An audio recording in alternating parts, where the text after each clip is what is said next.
Hello बच्चों, इस video में मैं थोड़ा सा आपको आइडिया दूंगा कि जो हम डिफ्रेंशिएट करते हैं, यानी कि जो फंक्शन होता है y जो है फंक्शन ऑफ x है, तो y को हम डिफ्रेंशिएट करते हैं विद रिस्पेक्ट टू x। तो हम जो dy dx निकालते हैं उसका मीनिंग एक्चुअल में क्या है, राइट। देखिए बेटा, जैसे इन जनरल जो है कोई चीज़ हम कहते हैं y is function of x, y is function of x, ठीक है। मान लीजिए कोई भी आपने इस तरह का कोई भी फंक्शन मान लिया, x 5x square plus 7x plus 3, इस तरह से आपने एक y यहाँ दिखा दिया है कि y is function of x, right. अब इसमें हम x की कोई भी वैल्यू पुट करेंगे तो हमें y मिलेगा। तो मान लीजिए हमने यहाँ पर जो है आपका x1 रखा तो उसके कॉरस्पॉन्डिंग y मिल गया, और अगर हमने x2 रखा तो उसके कॉरस्पॉन्डिंग हमें y2 मिल गया, राइट। तो बेसिकली क्या होता है, हम जैसे सपोज करो एक टर्म लिखते हैं y2 minus y1 upon x2 minus x1, जिसको हम लिखते हैं delta y over delta x, ठीक है। तो ये क्या हुआ, rate of change of y with respect to x हुआ, ठीक है ना। तो ये हमारा होता है एवरेज रेट ऑफ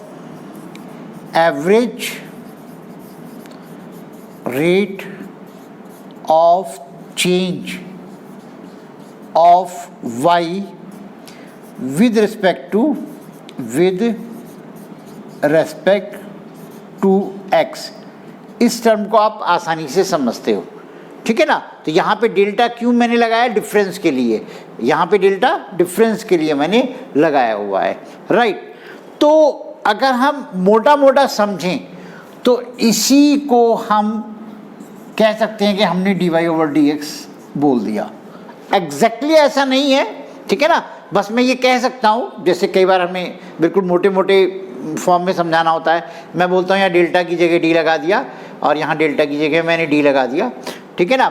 तो बेसिकली ये भी डिफरेंस का साइन है, ये भी डिफरेंस का साइन है, ठीक है। तो क्या मैं ये मान लूँ कि दोनों सेम है? नहीं, सेम नहीं है। ये एक्चुअली डेल्टा जो है वो किसी भी डिफरेंस को बोलते हैं, और ये जो डिफरेंस होता है वो बहुत स्मॉल वैल्यू के लिए हम यूज़ करते हैं, ये फ़र्क होता है। यानी डेल्टा अगर आपने कहीं लिखा है, ठीक है ना, या डी लिखा है, तो ये भी डिफरेंस को शो करता है, ये भी डिफरेंस को शो करता है, ये किसी भी डिफरेंस को शो करता है, ये स्मॉल डिफरेंस को शो करता है। ये बात आपको समझनी होगी, राइट। तो आप देखिएगा इस चीज़ को हम कैसे यहाँ पे देखते हैं। तो अब यहाँ पर एक्चुअल में मैंने वर्ड यूज़ किया है average rate of change of y with average word use किया है, ठीक है ना। इसी में जैसे हम लेते हैं, सपोज करो dy ओवर dx लेते हैं, तो ये भी rate of change of y with respect to x है, लेकिन ये है आपका इंस्टेंटेनियस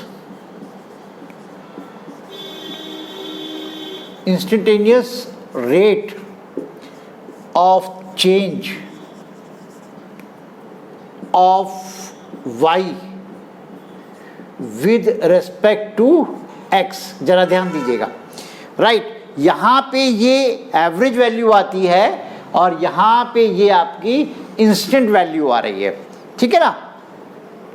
अब एवरेज वैल्यू और इंस्टेंट वैल्यू में आप फ़र्क समझते हैं, ठीक है ना। तो अब आप ये देखिएगा, यहाँ पे अब सवाल ये है कि ये बात तो क्लियर हो गई कि delta y over delta x हम ये नहीं लिख सकते, ठीक है ना। मोटा मोटा हम कह सकते हैं, मतलब एक ही होता है, लेकिन यहाँ पे नहीं लिख सकते।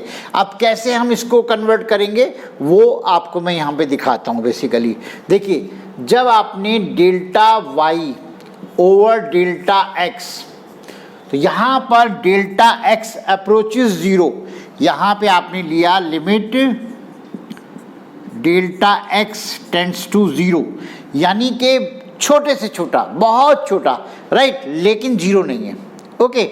इसी वैल्यू को हम बोलते हैं dy ओवर dx, राइट। तो यहाँ आप समझ लीजिएगा कि ये जो हमारे पास है, और इसी को हम मैथमेटिक्स में बोलते हैं डिफरेंशिएशन ऑफ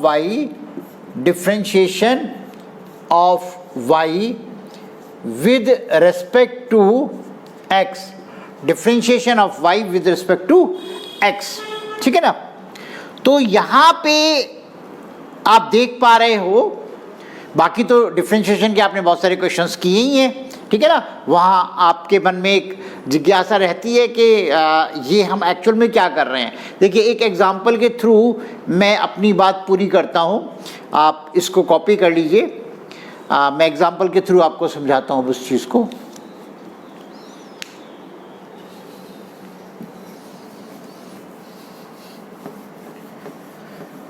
मान लीजिएगा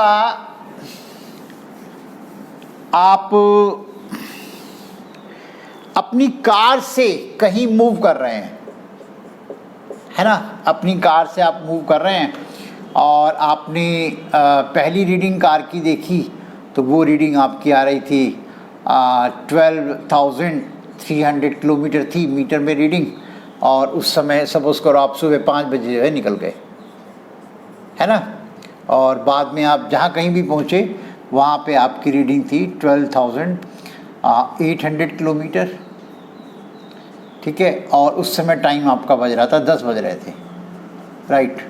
तो यहाँ पे अगर मैं आपसे पूछता हूँ कि स्पीड बताइए या वेलोसिटी बताइए, तो उस केस में आप करेंगे v इक्वल टू, ये आपका S1 है मीटर रीडिंग, ये आपकी S2 है, ये आपका T1 टाइम है, ये आपका T2 टाइम है, तो ये आपका हो जाएगा S2 minus S1 upon T2 minus T1, यानी कि 12,800 माइनस 12,300, राइट, और ये 10 माइनस 5, यानी आप क्या कर रहे हो, ध्यान से देखना, आप delta S upon delta T कर रहे हो, है ना, आप delta S upon delta T कर रहे हो, ज़रा ध्यान दीजिएगा, ठीक है ना। तो इस एग्जांपल के थ्रू आप काफ़ी अच्छा से समझ लोगे इस चीज़ को, ठीक है ना।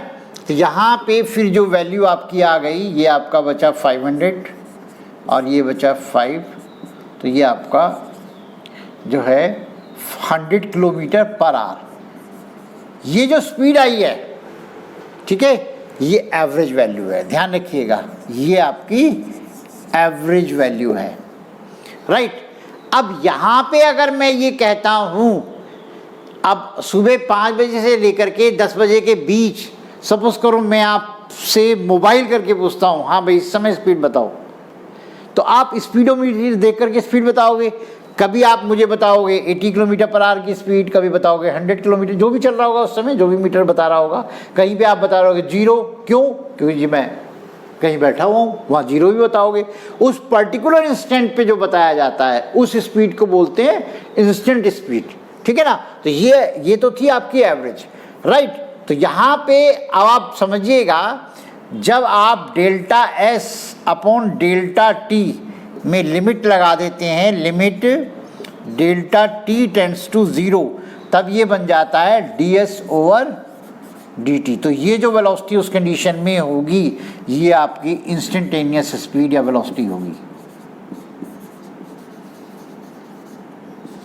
ये चीज़ आपको समझनी होगी, उसी पर्टिकुलर इंस्टेंट पर जो वैल्यू होगी उसे इंस्टेंट, एट दैट इंस्टेंट, उस इंस्टेंटेनियस वैल्यू हम इसको बोलेंगे। तो यहाँ पे आपको ध्यान रखना होगा, ठीक है, कि जब आप इस तरीके से निकाल रहे हैं तो वो एवरेज आ रही है, और जब इस तरीके से निकाल रहे हैं तो वो इंस्टेंट वैल्यू आपको मिल रही है। इसीलिए अब आप फॉर्मूले ध्यान रखेंगे। देखिए मैं एक बार बता देता हूँ यहाँ पे,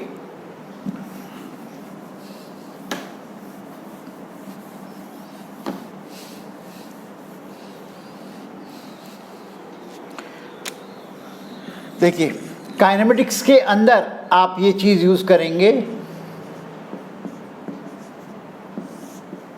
जब आपको वेलोसिटी निकालनी होगी तो आप यूज़ करेंगे v equal to ds over dt या फिर dx ओवर dt, जो भी जैसा भी वहाँ गिवन होगा। और अगर आपको एक्सेलरेशन निकालना होगा, एक्सेलरेशन अगर आपको निकालना होगा तो उस कंडीशन में a is equal to dv over dt, आप ये फॉर्मूले यूज़ करेंगे बेटा, ठीक है। जाहिर सी बात है, ये इंस्टेंट वेलोसिटी है, ये इंस्टेंट एक्सेलरेशन है। ओके बच्चों।